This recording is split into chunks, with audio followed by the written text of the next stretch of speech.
One thing about these things, man, they always start good.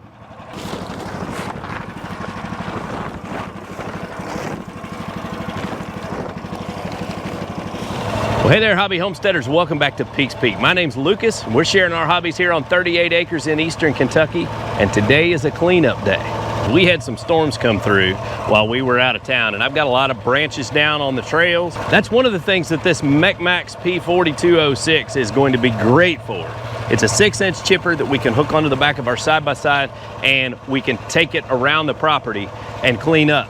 And what I'm gonna try today, because I haven't done this yet, is I'm gonna try chipping straight into the bed of the side-by-side since it's hooked up the way that it is. And I've got me the tarp that I use to cover this to keep it out of the rain over the back window so I don't fill the cab with chips. I'm gonna do a little test run right here with just a few scraps left over from milling, and then we're gonna head out and take care of these branches and stuff that are all over the property.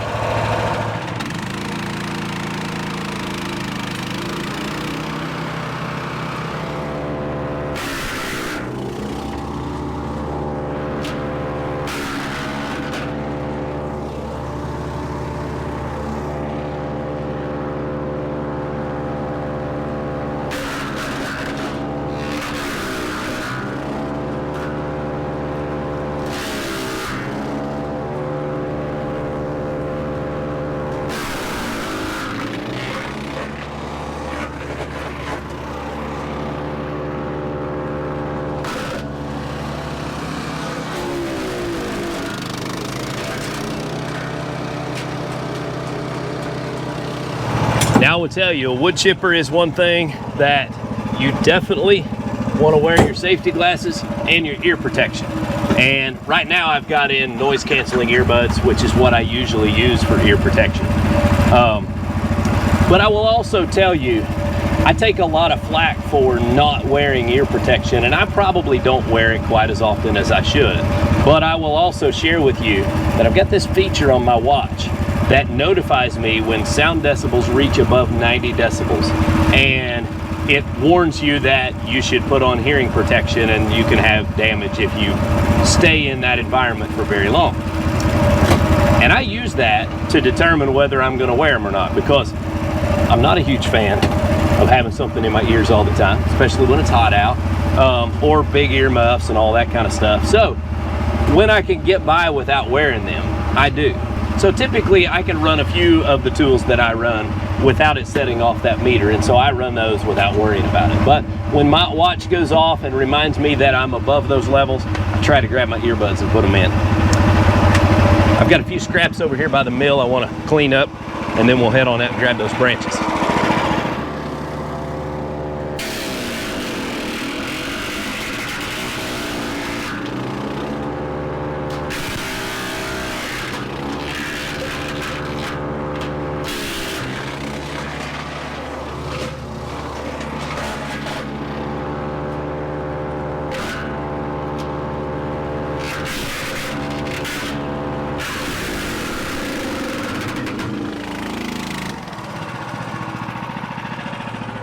Gotta watch those wide flat ones, they'll stop it up. So you need to be able to listen to the machine and help it out. When it pulls in chunks like that, it'll get it bound up and it won't restart until you clear this out. All right, so before I go any farther, I'm actually gonna go down and I'm gonna adjust the knife on this, because for it to be able to pull that in without chewing it up, I think I've got the cutter just a little bit too wide. So we're gonna go make an adjustment. All right, we adjusted the knife on this, which is super simple. There's 5 bolts up underneath it, and I got me a ratchet, and I brought it with me just in case I don't have it adjusted quite right. It's the first time I've adjusted it. Actually, to adjust that, there's like the cutting block that the blade runs up close to, and you adjust the tolerance between the blade and that cutting block. And so I made that adjustment, and we'll test these and see if that helped. Let's fire this sucker up again.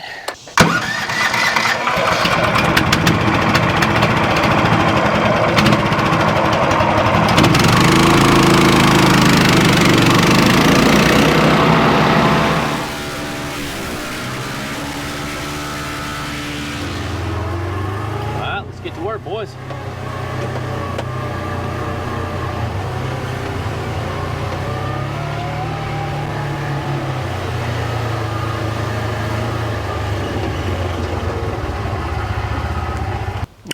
So I brought my little battery powered saw so that I can cut these up into manageable limbs, and we'll be able to feed them through there pretty good, I think.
All right, so guys, I spent a couple of hours going around my property, chipping up branches that fell down in the storm. And then once I pretty well had those cleaned up, I decided to hit some brush piles that the brush has been there for about a year, so it would be a little bit softer, and I could push like the size limits and see how it handled those things. And I fed in a log that was 6 inches that had, you know, about a year worth of decay on it. And I mean, it chipped it up well. I stalled the engine twice, and you got to be quick on the kill switch on that, because my clutch actually smoked just a little bit on one of them because I had in my ear protection and I just didn't spot it immediately that it was bogged down.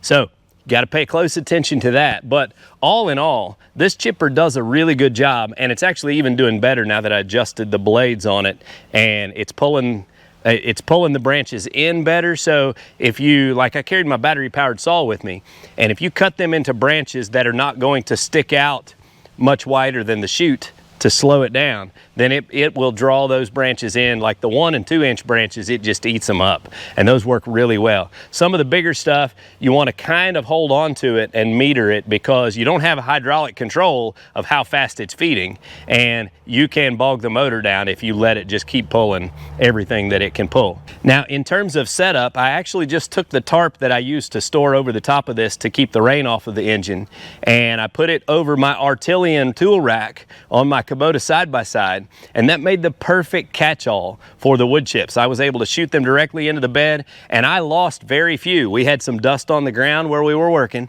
and there are, you know, a handful of chips in the seat that kind of, you know, got around somehow. All in all, that worked great, and now I have a bed full of wood chips to put down in my sawmill and cover up the mud and all that. So if you are interested in one of these, use the code Lucas 5% off, and the spaces matter. So Lucas space 5% space off, and you'll save 5% on your purchase, which is going to save you a couple $100, and I'll earn a little bit of commission on that. Guys, I hope you enjoyed today's video, getting to see what the MechMaxx wood chipper can do and seeing us clean up our property a little bit. Till next time, listen, don't forget to get outside and enjoy God's creation, because it's beautiful out here. Y'all have a good day.